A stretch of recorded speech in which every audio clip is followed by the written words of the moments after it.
Deconverted Man here. So, there's been an attack in Paris. Lots of people are killed. It's another terrorism attack.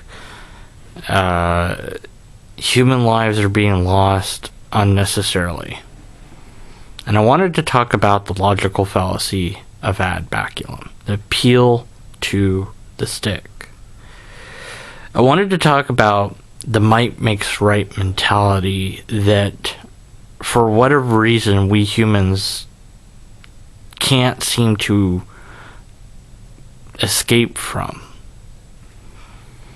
It'd be nice if we could sit down and do a logical debate, and whoever had the data and the logic and it was coherent, whoever did that would win. That would be great. I mean, you look back at the early philosophers, and one of them guys, I can't remember which one, had this idea that the philosophers should run everything, which would be interesting maybe, but I don't know how much they would actually get done.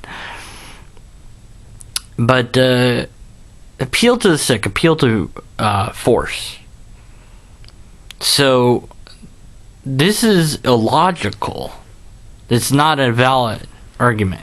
If you don't agree with me, I'm going to do something that you don't like. So an example of this would be, the stick 'em up, give me your money. Well, the implied threat that you're going to kill me versus me losing whatever amount of money I have, I'd much rather lose my money than my life. I can recover money. You might get caught later, and I might be able to recover that money. Might not, but nonetheless, it's better to part with it. It's not a logical argument. But yet, we do it because we don't want to die. But sometimes, some brave few humans will choose to die rather than submit to the force that's threatening them. Now, Christians of today's day and age talk persecution, but they don't really understand real persecution. Persecution committed on Christians and by Christians, as well as other groups, of course. You put someone on a rack, you tie their hands up and their feet down, and you turn this crank and you slowly pull them apart, ripping their arms and legs out of their sockets, eventually killing them. Very torturous thing. They did this, and the Crusades did this. Other people did this, and they tried to get people to change their faith, or to confess their sins, or whatever the thing was. And it was a lose-lose situation. If you confessed, you were executed anyways. It was just you avoided the torture.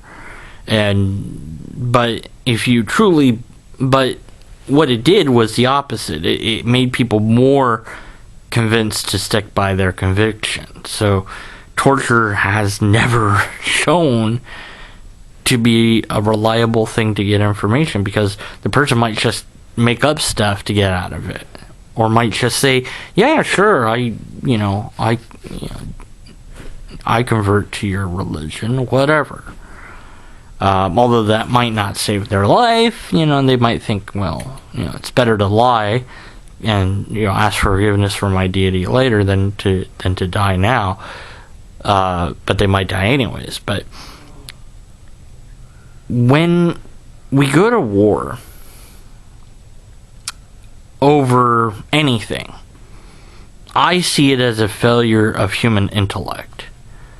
That we weren't able to sit down and work out our differences. We weren't able to have a reasoned discussion. And that's sad to me.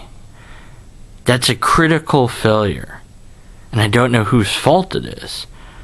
Obviously, wouldn't it be great to just get these ISS people, these radical Islamics, to sit down and talk and say, what is it that you want? And let's talk about that. Maybe we can change your mind. Maybe we can give you something else instead. But the system that they've been indoctrinated into doesn't allow them to have the ability to sit down and have a reasoned discussion with anyone.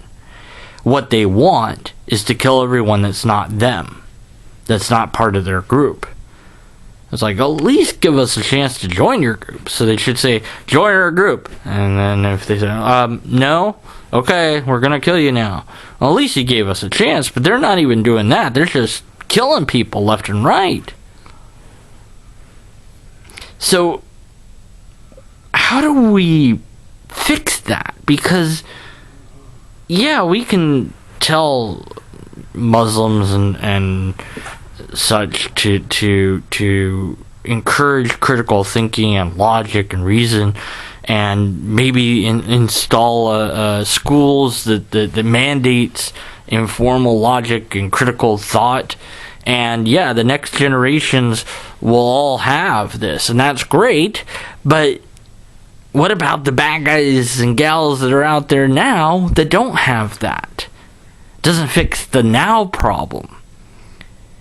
And let's just say that we were able to surround the bad, the people, the suspects, and taser them all and put them on trial, right?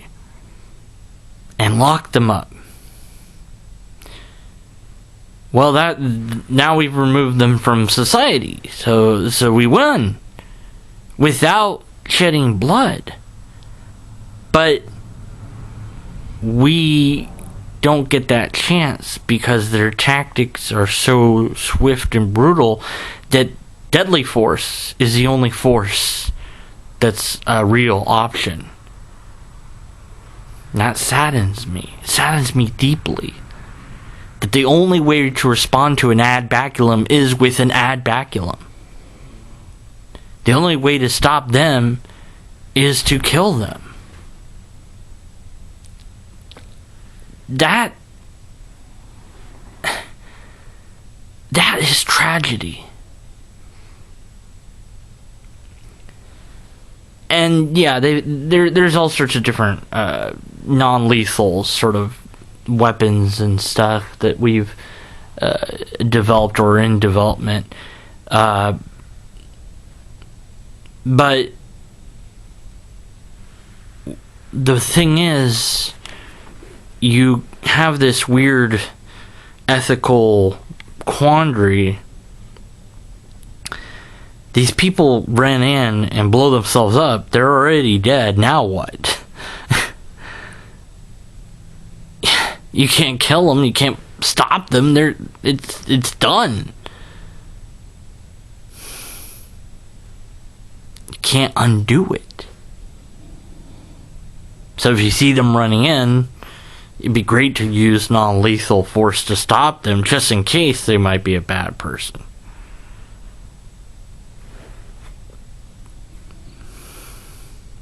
But we're getting to the point where that doesn't seem like an option. Like, the only way to respond is to kill them before they kill. And that, I feel like as a species, we have to evolve beyond this. We have to find a way to ensure that the generations that follow don't get sucked into ideologies that don't allow them to think for themselves, that they don't fall into systems where they believe that might makes right, that the idea of killing somebody would be so inherently ingrained as something you never do into everybody, that just wouldn't happen anymore. Maybe we have to genetically engineer humans to do this. I don't know, but it still takes time. We don't have time. We're not looking at the big picture. People are still arguing over whether or not climate change is real. Duh, yes, it's real. And then they'll say, okay, yeah, sure, it's real, but it's not from humans. Humans have nothing to do with it. Yeah, we do. Hello. Or there's really not much we can do about it, or even if we did do something about it now, it wouldn't really help, or whatever. Oh, come on. Yes, it would. Of course it would. We could mandate a law that would force everybody to have an electric car by a certain date. But what do we do about that whole appeal to force thing? Guns and bombs and grenades and whatever other things that we have that are used to kill each other. It's like we're playing chess, and it's like, I'm about to checkmate you, and you know I'm about to checkmate you, and you're like, haha, you think you're gonna win, and then you pull out a gun, but you're not. I'm like, okay, you win the game. I don't care. Bang! Well, dang, man. It was just a game of chess. I think about how ridiculous it is that there's this spot of land that people are fighting over. And I wonder what would happen if, like, an alien spacecraft came along and just grabbed the whole piece of Earth that the mound, the dang temple that the Jewish people want, and the current mound is on. The aliens just beamed up that whole piece of land all the way down to the center core and filled it in with iron or something instead. And it'd be like, okay, now what? The land's gone. There's nothing to fight over. It's no longer holy. Why do we do this to each other? Why do we resort to physical violence as a solution ever? We've got a brain. Why don't we use that? Why don't we use logic more? Are we really going to allow Baculum to continue to be used? And is there a solution? I really don't know. It's outside the bounds of informal logic to deal with. But I hope that we come to a solution, because we could do so many great things together as a human race. We could colonize our entire galaxy if we wanted. We could go beyond that. We could find out the secrets of the universe together. But we've got to set aside our differences and work together to heal this planet of the wounds that we've caused it, and to learn to love each other unconditionally, and to work together and not fight over who has what where, and not base our ideas on acquisition of goods, but instead we need to have a new philosophy of some sort take hold, where we all work for the benefit of each other, for a common goal of improving ourselves and each other.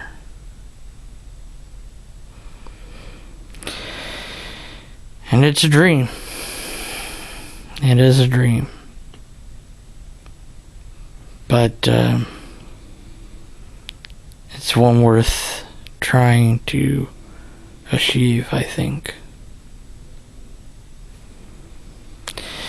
But I don't have an argument for that, so unless and until I do, I suppose you could remain skeptical of my conclusions.